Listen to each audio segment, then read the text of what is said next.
Hi everyone, welcome to the Asian Hustle Network podcast. Today we have a very special guest with us. Her name is Domee Shi.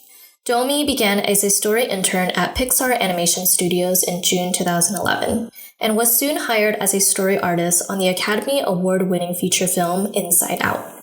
Since then, she has worked on feature films The Good Dinosaur, Incredibles 2, and the Academy Award-winning Toy Story 4. In 2015, she began pitching ideas for short films and soon was greenlit to write and direct Bao, which won the Academy Award for Best Animated Short Film. In her role as a creative VP, she is involved in key creative decision-making at the studio and consults on films in both development and production. She graduated from the animation program at Sheridan College, where she was fueled by her love of anime, manga, Disney, and Asian cinema influences that can be seen in her work to this day. She was born in Chongqing, China, and resided in Toronto, Canada most of her life. She currently lives in Oakland, California, and notes that her love of animation is only rivaled by her love of cats. Turning Red is an endearing coming-of-age story that follows Mei Li, voice of Rosalie Chiang, a confident, dorky 13-year-old torn between staying her mother's dutiful daughter and the chaos of adolescence. Her protective, if not slightly overbearing mother, Ming, voice of Sandra Oh, is never far from her daughter, an unfortunate reality for the teenager. And as if changes to her interests, relationships, and body weren't enough, whenever she gets too excited, which is practically always, she poofs into a giant red panda. Domee, welcome to the show. Welcome to the Asian Hustle Network podcast. We're so excited to have you on today. Thank you. Thanks for having me. Of course, congratulations on all your successes. You are the first women director of Pixar, and you come out with an awesome movie coming out soon. And before I kind of hop into your story, I want to have you talk a little bit more about, this movie that's coming out and what significant it is for not just the Asian American community, but people for fans around the world. Yeah. I'm really excited that Turning Red is coming out. It's a coming of age story that I think everyone can relate to, even though it's super specific. It's about a 13-year-old girl, a 13-year-old Chinese Canadian girl named Mei Li going through big changes in her life, in her body, in her hormones, and her relationship with her mom. And and then the story is just about how magical puberty hits and she suddenly has to deal with transforming into a giant red panda anytime she gets emotional and just navigating growing up with that very unique family quirk that she's inherited.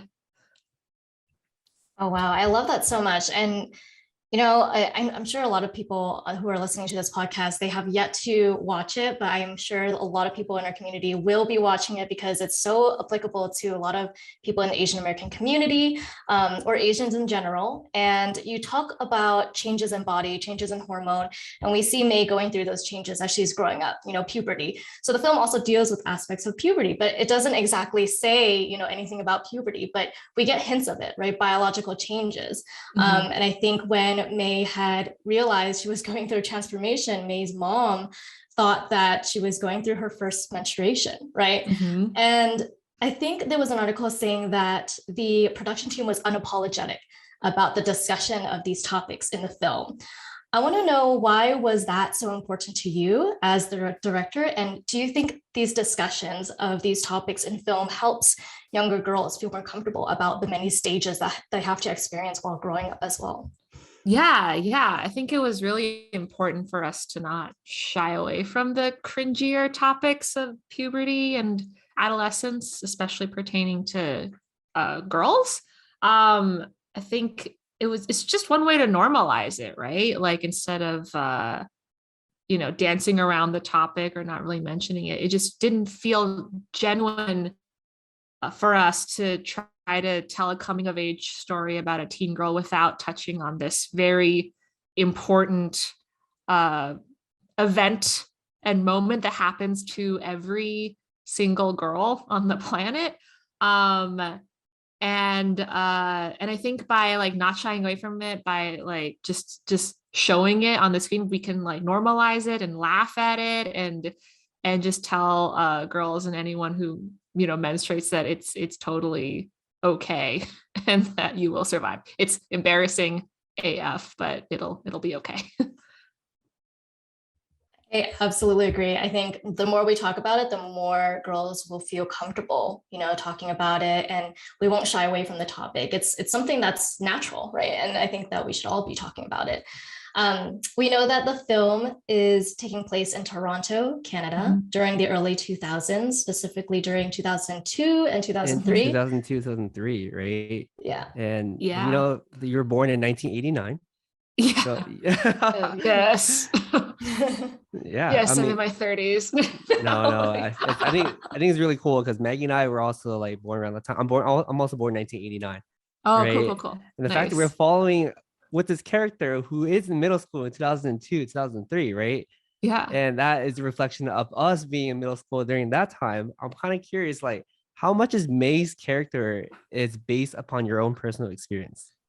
Yeah. A lot of May's personality, I think, is based on me at the time. Like her, I was like a total confident dork. Had my little girl squad of nerdy girlfriends, obsessed over boys, mostly fictional. And I had a secret sketchbook that to this day I don't think my mom ever found out about.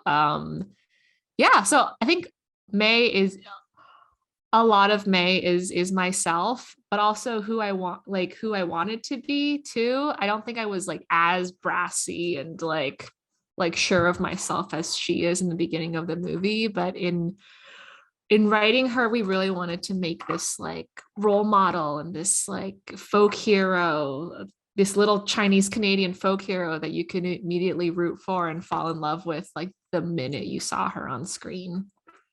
I love it. I love how it's based upon your character, and there's a lot more to the movie that I want to talk about too, which are like the hidden things, the hidden secrets throughout the movie, right? Because there's little things that you touch upon that's totally, if you're a 2000s kid, like this is what we grew up with, like Tomodachi, and there's the like playing. Town. Wow. Oh yeah. Yeah. And the Canadian flags everywhere. T-shirts. Yeah. Like we really wanted to just populate the world with as many early 2000s symbols and objects and just things that just have nostalgic meaning and feelings for me. Like I love the scene where May's friend Miriam gives her a Four Town Mix CD that she kind of like decorated herself, because that's totally what me and my friends used to do back in the day of CD burning and Kazaa and LimeWire and all that stuff.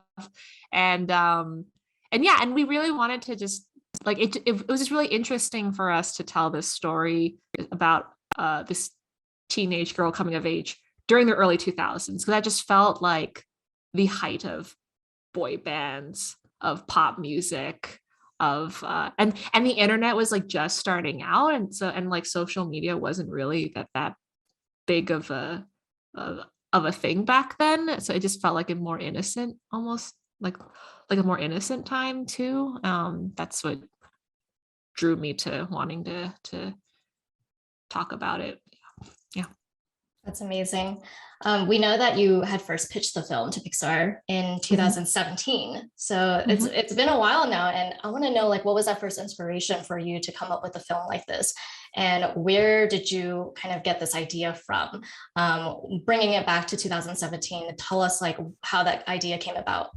Yeah. So back in 2017, I had just finished Bow, my short film with Pixar, and Pixar had asked me to go into development and start thinking of 3 ideas to pitch as a feature film.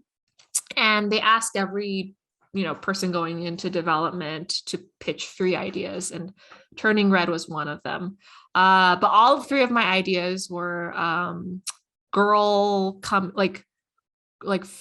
starred female protagonists coming of age, because that was a really important topic and theme that I really was passionate about telling, because it just didn't feel like at the time, and even now it's a little bit better, but still, like, it didn't feel like there was enough in the media that was like talking about this topic, or there weren't a lot of movies, especially animated movies that dealt with this topic, and it was just an important, subject that I wanted to explore. And so for Turning Red, I really wanted to explore like what the experience of puberty would be like if it was like exaggerated and magical, and what if this girl like had like she just uncontrollably transformed into like the most embarrassing thing for a teenage girl to transform into at the time, and kind of use that transformation as like a metaphor for a girl going through magical puberty. Like that's what I really wanted to dive into with this idea. And the image of the red panda just popped into my mind because it just felt like such a funny visual, and the color really reminded me of puberty, like red for your period, but like also red in how it represents different emotions. Like you're red with anger, you're red with embarrassment, you're red with lust, for your crush. So it just felt like the perfect animal to kind of represent puberty. It was also the perfect color to represent the culture as well, I feel like. Yes. Being a Chinese Canadian, being Chinese in general, Chinese and Asians all together, they love the color red. Red means like fortune and good luck. And so I thought it was just so fitting. Yeah, it's a very auspicious color for sure. And it just, it had so much like meaning, like wrapped into it. So it just felt like the perfect animal. Yeah, I really like the selection of the red panda. I think nowadays you see a lot of like normal pandas, like black and white, but the red panda, I feel like it's gaining a lot of popularity lately, and I feel like that's awesome character. I'm kind of curious about the creative process that you went through, right? Mm-hmm. As you're pitching the idea, this may or may not be true, but I think I follow Pixar for a little bit to understand that the creative process in their department is extremely difficult. I wonder what it was like for you working with them and trying to formulate stuff, and how did you handle like different plots and rejections and approval process? Like, sounds very, very complicated. I just want to get our listeners the opportunity to hear what the creative process was like. Yeah, so Pixar's creative process is like very unique compared to other studios. Uh we're very much perfectionists, and we're very meticulous, and it takes us at minimum 4 years to make one movie, which is a really long time. But I knew going in that it was important to work with collaborators and leadership that could speak to, the experience of having once been a teenage girl or being from the Asian community. It was important for me to not be the only Asian on the leadership crew. So the first thing I did was I found, our production designer, Rona Liu, who was a production designer for Bao, and I wanted to work with her again. And the production designer basically is in charge of the entire look for the movie, from the colors to the character designs to like overseeing like the design of the sets and everything. And I knew, the movie was going to look amazing with her, at the helm, because, not only is she Chinese American and kind of could speak to that perspective of being 13 and awkward and going through changes, but like, just having worked together with her on Bao, like we developed this trust and this shorthand, and we both have similar tastes and aesthetics in terms of anime influences and color and design. So I knew that, like she was going to help us find like a very unique style for this movie that reflected, May's, perspective on the world. And then we also found an incredible writer, Julia Cho, and she's been with us since like almost the very first draft of the movie, and and she's great. Again, you know, it was important to be working with people that could speak to that background. And Julia being Korean American, it was just very easy for both of us to kind of access those experiences and memories and stories of when our moms embarrassed us, and the angst of growing up as an immigrant kid, and relating that to May and her story. Like a lot of our writing sessions were just us like exchanging battle stories of being like a teenager, and you know, like trying to go to our first concert or trying to explain to our parents like this certain type of music that we were really into, but they didn't understand it. Yeah, and working closely with Julia, you know, like yeah, we just worked really closely together on writing the movie. And through the process, you know, we had 8 screenings. So that's like almost like 8 chances to improve the movie. 8 times we show it to an audience, and 8 times we'll get a ton of notes back, and we'll have to like filter through all of the feedback and try to figure out like what we should change or what we should keep. Yeah, and you know, it takes a village to make a movie, and you know, I just really relied on the leadership on the show to really help guide me through this process. Yeah. I love it. I mean, I love it. I really like the fact that you guys also selected number 8, which is a very lucky number in the Asian culture. Was that intentional, or just how the process was? Yeah, that just ended up how the process was. But it's funny because there's a boy band in the movie called Four Town. And people always ask like, oh, like why are they called Four Town if there's 5 of them? And then one of the reasons why is because like for story purposes, we needed May's mom to like disapprove of Four Town, and 4 is a very like unlucky number in Chinese, but also I think in other countries as well. So it'd be really all Asian cultures, because it means death, right? Yeah. So that'd be really funny if like she's like covered in 4s and she's trying to convince her mom like, no, this is like this band is amazing, and her mom can only just see like unlucky like death. Like it just added to their conflict calling them Four Town. That's brilliant. That is so funny. I love that. Yeah, in Chinese culture, and I think in a lot of Asian cultures, 4 is a really bad luck number.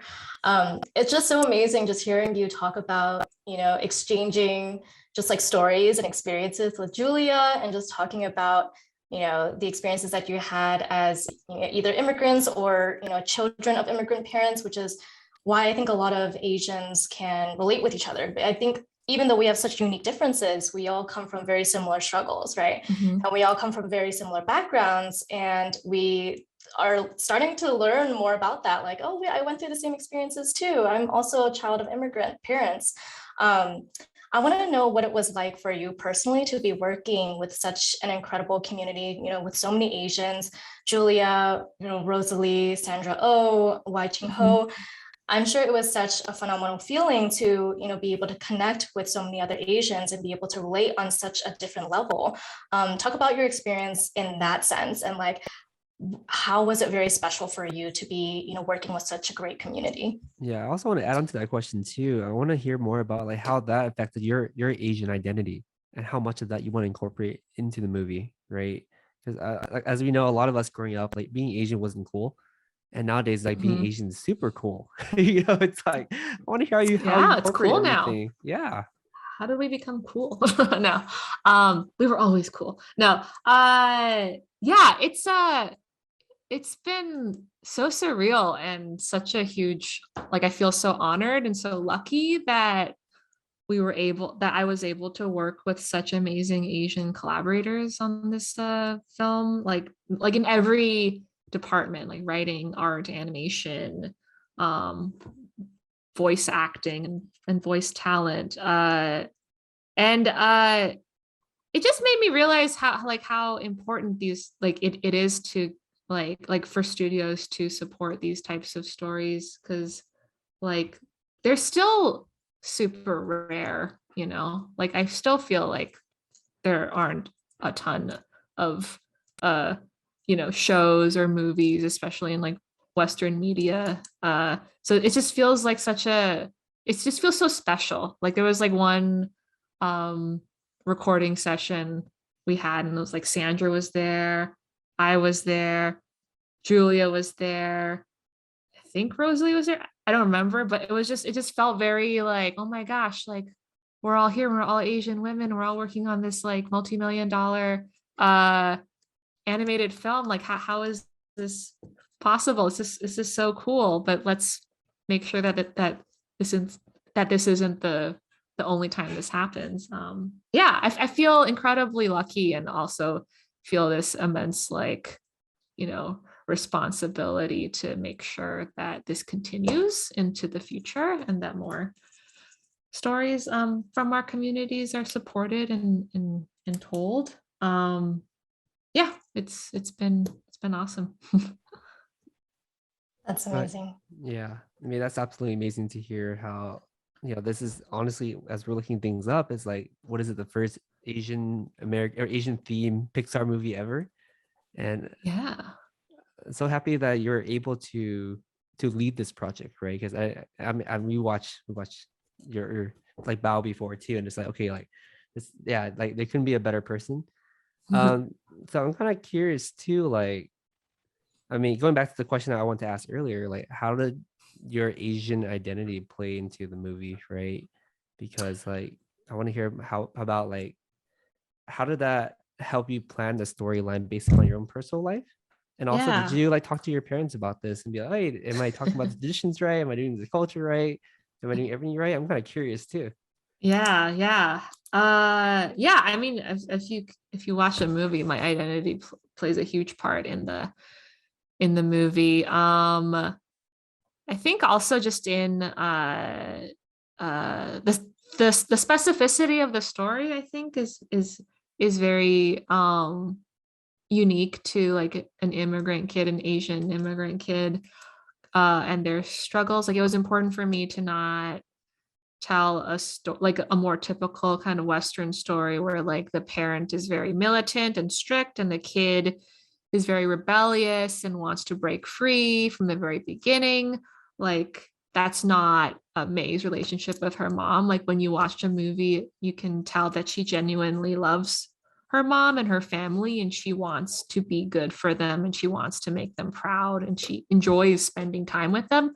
But at the same time, she's growing up, in a completely different environment than her parents did, and she's growing into a different person, and she's inevitably going to leave them because she's just turning into a different person. And I just really wanted to tell that story and that specific struggle where there is no black and white answer of just like, no, you got to just be yourself and be independent and screw your parents and, yeah, like go pursue your dreams and fuck everybody else. But so that's not what this story is. And the truth of it is like it's always going to be this like struggle, I think, for a lot of immigrant kids and Asian kids to kind of like deal with, or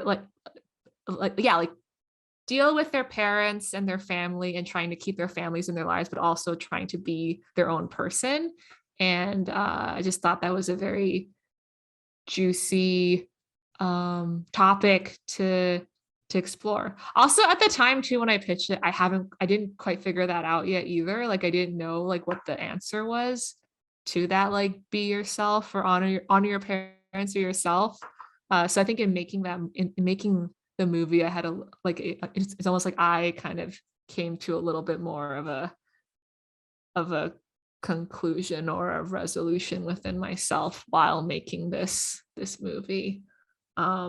And to the question of how my parents thought of the movie, they haven't seen it yet. They will when we premiered in Toronto.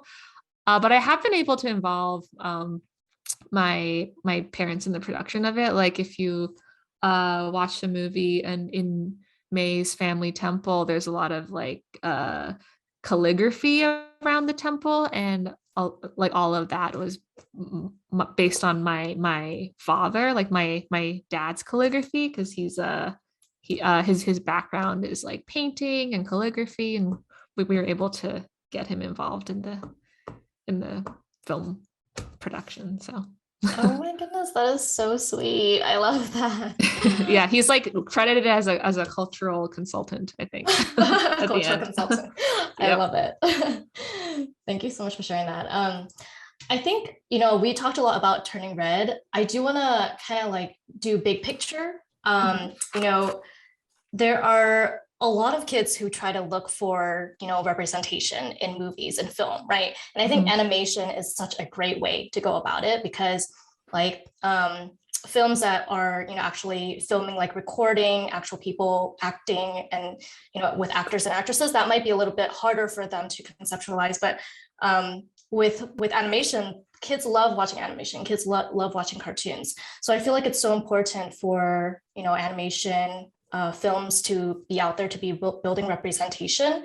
How do you see representation changing within this industry with like the last couple of years, or just the amount of time that you've been in this industry? And like, do you think that we have been improving in terms of building more representation for the Asian community?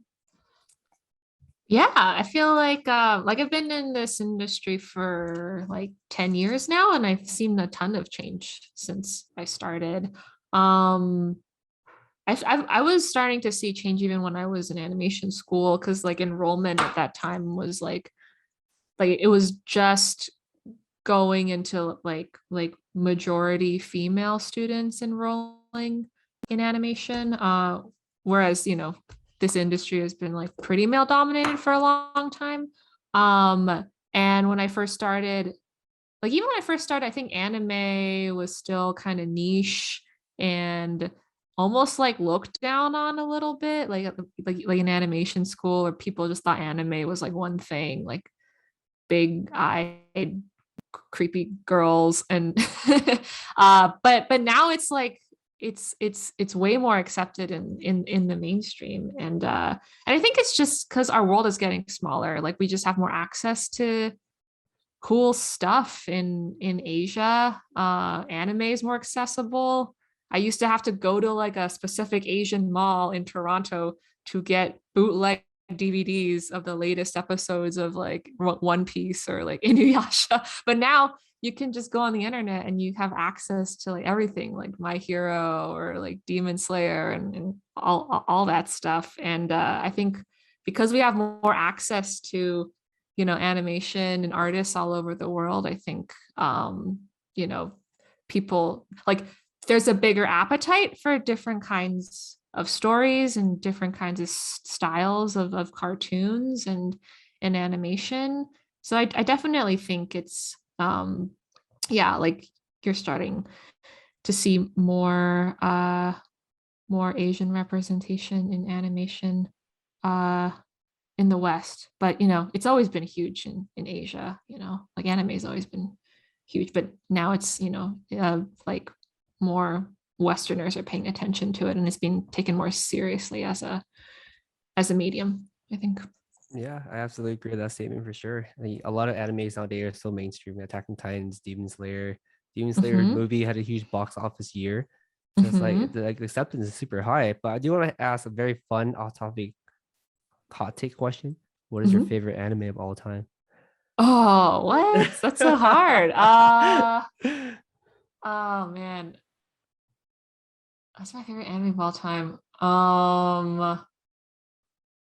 This is hard because like I haven't been following it for like so long, but for a while it was One Piece. Okay. One Piece was my favorite, but I haven't been. I literally like stopped reading it like 5-6 years ago, and now there's just too much to catch up on, and I don't know like where to jump back in. But I was obsessed with One Piece in college.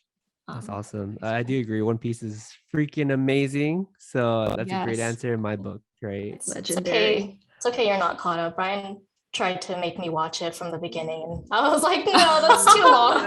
It's so long. It's like, wait, how many years is it? It's like 15 years. It's been going on, or more. No, like 20 years. Majority of our adulthood. I mean, majority of our life in general. I think it came out when I was like 6 or something. Yeah, it came out in like 1998 or whatever, right? Yeah, something like that. It's crazy. Pretty crazy. But I want to bring it back to Turning Red. So what do you hope the viewers would take away from viewing the movie? And let's put it in two point of views, right? If you're Asian, if you watch the movie, what is your biggest takeaway? If you're a non-Asian, what is the biggest takeaway that you hope that they will get from watching the movie, Yeah, it's a good question. I think for both Asian and non-Asian audiences, my hope is that when they watch it, they for kids and teens, they realize that growing up is messy, and it's okay that you're feeling all over the place, and that your emotions are all over the place, and that your body is unrecognizable and crazy and going through changes, and all of that is okay, and we all go through it, and you're going to be okay. And I think specifically for Asians, like that they can finally see, parts of themselves and their own life growing up celebrated on the big screen and shared with millions of people all over the world, and that they're no longer niche, and that this, that their stories are just as universal as any other culture or race of people's stories are.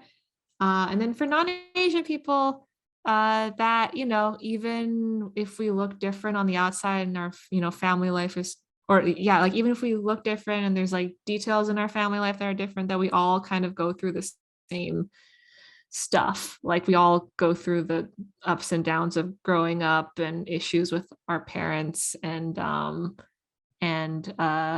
but also, just like this is a cool window into like a world that you're unfamiliar with, and hopefully this can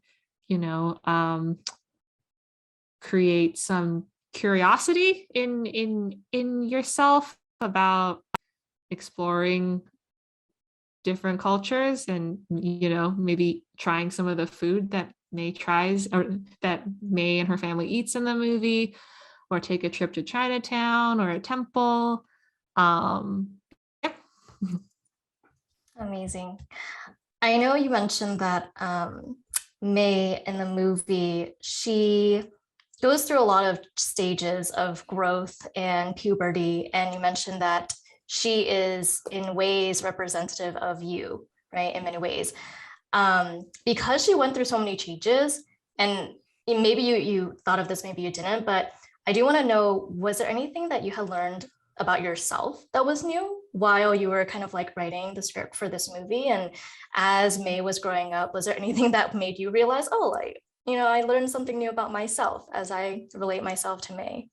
Oh, for sure. I think like the whole message of the movie is May kind of embracing her inner beast, like embracing the messiness in her life. But that message, like that wasn't really there in the first initial pitch. That was something that me and Julia eventually found through many different versions of the story. And I think that's because like we had to embrace mess in our lives. We had to embrace the mess and unpredictability of production, of like suddenly having to stop everything and like work from home, and like all of the unforeseen, issues and things that would come from that. The messiness of production, of like last minute notes on shots that are already animated and like almost done, and then we have to go back and redo them because we got a big note from like an exec and all that stuff. I think I learned to embrace mess making this story about a girl learning to embrace her mess. I love it.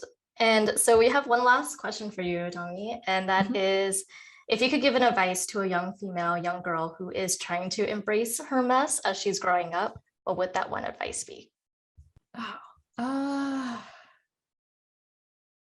Yeah. Advice to a girl trying to embrace mess.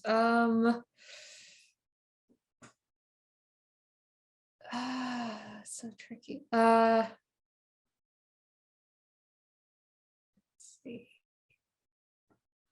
I mean, this feels almost too specific, but I would like draw or write it down, like anything embarrassing or cringy or terrible that happened to you. I feel like you should document it and then like come back to it like a couple days later, or even a year or two later, or like even decades from now, come back to it and you can see that it wasn't as bad as you thought it was like in the moment.